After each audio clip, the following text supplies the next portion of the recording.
I want to do a quick update on a video I was supposed to post a couple of weeks ago and I haven't yet, so I'll do that and then maybe wait a couple of days to post this one. But this is today is May the 3rd, so it's Monday, May the 3rd, and I had made a video a couple weeks ago about some things that we were trying to build a little more resiliency and self-sufficiency here on the homestead. And one of the ways that we're trying to do that is through the planting of nut and forage trees. These are some trees that I got from rareplantstore.com. I'll put a link in the description. I'm pretty sure that's the website, but I have like a 2-second memory, and of course I don't remember what it is. So these are some seeds, saplings, little tiny trees that I got from them, and this group of trees here are nuts. Now, some of these they may not make it because I was sick at the time they came in, and it was like 2 or 3 weeks that they sat on my counter without being planted. So if they don't make it, it's not because the product was deficient, it's because I was negligent in getting it out just because I was sick and I couldn't. But it looks like we've got some green growth on most of them. Even I was thinking, oh no, they're gonna die, we're not gonna get anything, but it looks like the bulk of them have some green grown on them. I think there are 12 total nut trees, and it looks like the majority of them are gonna make it. Even the ones that look like the limbs themselves are dead, there's some growth coming up off the roots. So I think there's maybe 1, 2, 3, 4. Well, more than half of them look like they're gonna go ahead and produce, which, you know, it's not a terrible thing because I was trying to figure out where in the world I was going to put 12 nut trees. Yes, we have 7 acres here, but finding a place that I can put them where I can keep them watered and take care of them, that might be a little more challenging than what I had initially predicted. The other thing we've got here are forage trees. I've got, and I'm probably going to forget again, I forgot one the last time. I've got hybrid willows, I think hybrid poplar, and I cannot for the life of me think what the other one is, but again, I'll put a link in the description down below so that you guys can know what we've got here. But these are forage trees, so we can actually harvest the leaves off here if times get tough and we need to do it. We could actually harvest the leaves off here and feed them to the chickens, or, you know, if you've got goats or rabbits or cows, you could actually do the same thing with these.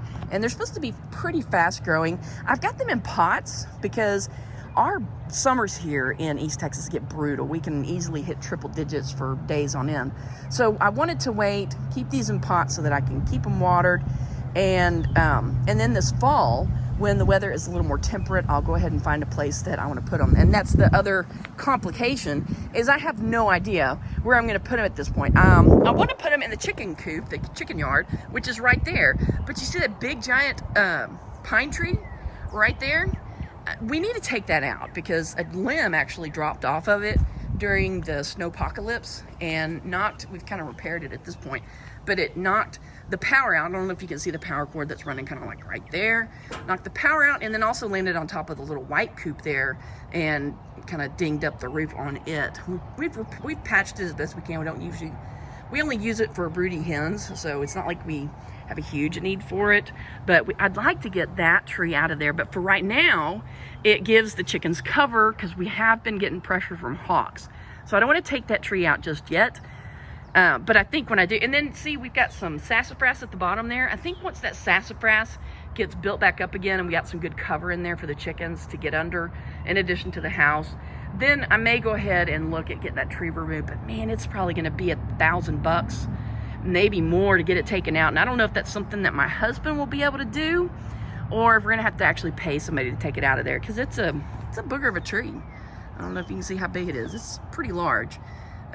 So anyway, that's something that I'm going to have to consider and try and figure out before this fall. But I got a few months to figure that out, and the procrastinator that I am, I will probably wait.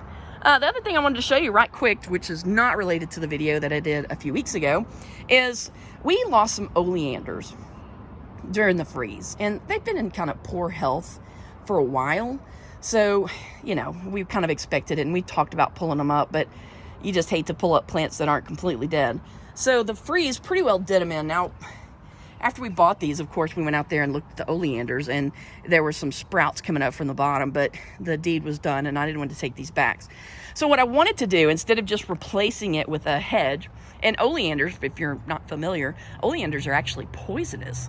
So I wanted to go back with a hedge that could be dual purpose, could be a hedge, but also be edible. And we like evergreens here because, they stay green all the time. I have this naked bush sitting out there. So I did a Google search for edible evergreen shrubs, and came up with several. And one of the first ones that looked the most promising to me was a pineapple guava. And that's what these plants are here, is a pineapple guava. And I don't know if you can see it. There is a pineapple guava flower, which is beautiful. So pretty. And so that was one of the things that attracted. It's evergreen, it's got beautiful flowers, and then it also has fruit that it produces in the fall. It blooms in the spring, and then it will produce fruit in the fall. And it sounds like an interesting fruit as far as like the flavor profile. It'll be, I hope these make it. I got a few little blossoms on here, not a whole lot, but I'm hoping that we actually get some fruit off of these guys this fall. And these will self-harvest, so when they're ready to be picked or eaten, they'll just fall off the tree, and then you just go and pick them up off the ground. And they also will grow up into a hedge. And I'm on a group called the Texas Rare Fruiting Trees or something like that, and somebody else had planted these as a hedge in her yard, and they look just like a normal shrub. So that's kind of what we're trying to accomplish. We're trying to have a hedge for some privacy for our home, and then also if we can have a hedge that gives us some food out of it, winter chicken dinner. Except this isn't a chicken dinner, this is a fruit. There is another little flower, you can't see, back there. And then there's a bud right there, gonna be another one. So we've got at least, and then there's one. So pretty excited. I've never heard of these before. Not that that means anything, because I am not a flower expert, but I was calling to the lady that I normally buy fruits and shrubs and whatnot from, and she couldn't get them. And so I just, on a whim, called down to the local nursery and said, hey, do y'all have any pineapple guava? And I was expecting to hear no, because this is East Texas, and we don't have a whole lot of variety like that. And to my shock, they actually had these 7-gallon pineapple guavas in stock. They'd just gotten them in, and so I went down and bought all 6 of them. Now the place we're going to plant them probably will need more than 6. I guess we could space these out, but it'll just take longer to fill in, so I'll probably space these out maybe 2-3 feet, something like that. And then maybe on the end, another edible shrub that we could put down on the end, or shrub/tree, is a loquat. So I think what I may do is plant these 6, and then maybe at the end plant 2, 3, 4 loquats, depending on how much room we need. And or somebody else had recommended a pomegranate. Now they're not evergreen, but it would be kind of cool to have pomegranate. Everybody likes pomegranate, they say, and it's supposed to be all kinds of good for you. So we'll see.